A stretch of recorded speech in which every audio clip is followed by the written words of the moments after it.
Remember, the Antichrist is going to try to deceive even the elect. Well, how could he do that? Well, if you tell a bunch of people that there's a pre-tribulation rapture, that you don't have to be persecuted or refined for your faith, then when the Antichrist appears on the scene, they're like, surely this can't be the mark of the beast, even though it very clearly mirrors it, because we were told we're going to be gone. Ding, ding, ding. See, they have been unprepared, just like those in China during the Mao regime, when so many Chinese lost their faith in Messiah. Why? Because they were told they don't get persecuted. They were told there's a rapture, and they didn't get raptured out, and in fact did get persecuted.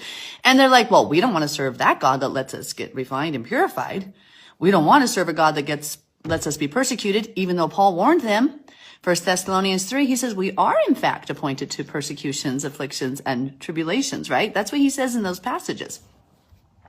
So, of course the Antichrist can come and deceive you, because you've been told you weren't going to be here. So then when the mark of the beast is here, you're thinking, oh, I'll surely be gone, so this isn't it.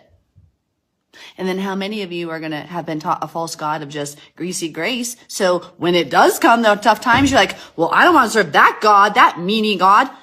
Forgetting that we were told we're going to be persecuted, that all of the forefathers pretty much who had great claims of faith were persecuted for their faith. Guys, the deception's here and it's real. Hold on, there's no pre-trib rapture.